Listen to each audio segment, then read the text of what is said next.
दिल्ली में भाजपा की जीत के मायने। जी हां, नमस्कार। आप देख रहे हैं नव समाचार। मैं हूं रमाकांत उपाध्याय। आज की बात में एक बार फिर आपका स्वागत है। दिल्ली विधानसभा चुनाव के नतीजे भारतीय राजनीति में एक नया संकेत दे रहे हैं। दिल्ली के चुनाव भाजपा की जीत आम आदमी पार्टी की हार तक सीमित नहीं है, बल्कि यह राष्ट्रीय स्वयंसेवक संघ ने मोहन भागवत तथा नरेंद्र मोदी की गुजरात लॉबी के बीच गहरे मतभेद को उजागर करने वाला है। दिल्ली चुनाव लेकर आरएसएस में दो विचारधाराएं समांतर काम कर रही थी।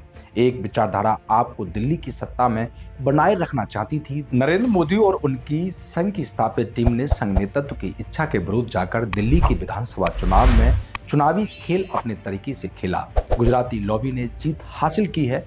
इसका असर अब भारतीय जनता पार्टी के राष्ट्रीय अध्यक्ष पद के चुनाव में देखने को मिलेगा। आरएसएस लंबे समय से भाजपा के साथ मिलकर राजनीतिक समीकरण तैयार करता रहा है। संघ ने कई बार नरेंद्र मोदी को आगे बढ़ाया। हाल के वर्षों में मोदी सरकार पर उसका नियंत्रण कमजोर हो गया है। संघ का एक बड़ा गढ़ा गुजरात लॉबी के प्रभाव में है।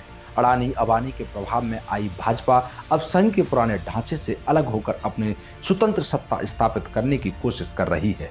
यही कारण है कि दिल्ली में भाजपा की जीत को केवल एक चुनावी विजय के रूप में नहीं, बल्कि संघ के लिए एक चुनौती के रूप में भी देखा जा रहा है।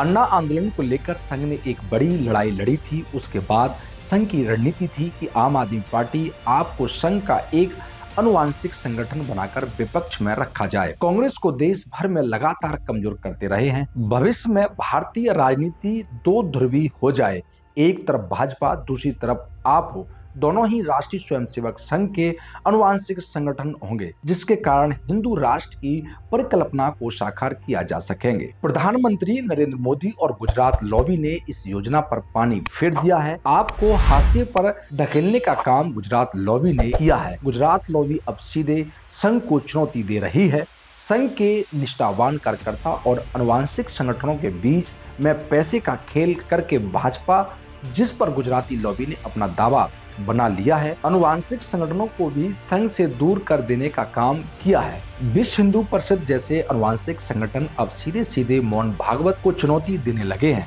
जिसको लेकर संघ प्रमुख बहुत चिंतित हैं। दिल्ली चुनाव के नतीजे इस बात का प्रमाण है। मोदी और संघ के बीच का सत्ता संघर्ष भविष्य में बढ़ने वाला है। दिल्ली विधानसभा चुनाव नतीजों से यह स्पष्ट होता है, भाजपा ने अब आरएसएस के मार्गदर्शन की परवाह न करते हुए संघ के नियंत्रण से दूर होना चाहता है। चुनाव आयोग, मीडिया और सरकारी एजेंसियों का जिस तरह से चुनाव आम आदमी पार्टी के खिलाफ इस्तेमाल किया गया, वह दिखाता है अब भाजपा पूरी तरह मोदी और उनकी टीम के नियंत्रण में है। आने वाले दिनों में आरएसएस इस स्थिति से कैसे निपटता है, भाजपा के राष्ट्रीय अध्यक्ष के चुनाव में संघ की चलेगी या नहीं, ये कुछ भी दिनों में देखने को मिल सकता है। संघ नरेंद्र मोदी को खुली चुनौती देगा या पर्दे के पीछे अपनी पकड़ मजबूत बनाए रखने की कोशिश करेगा। यह तय है कि दिल्ली की हार केवल आम आदमी पार्टी और अरविंद केजरीवाल की हार नहीं है। राष्ट्रीय स्वयंसेवक संघ और मोहन भागवत के लिए भी यह एक बड़ा झटका है। दिल्ली विधानसभा चुनाव परिणाम सुनियोजित चुनाव परिणाम बताए जा रहे हैं। गुजराती लॉबी ने एक तीर से कई शिकार किए हैं। दिल्ली विधानसभा चुनाव में कांग्रेस 0 सीट पर रह गई।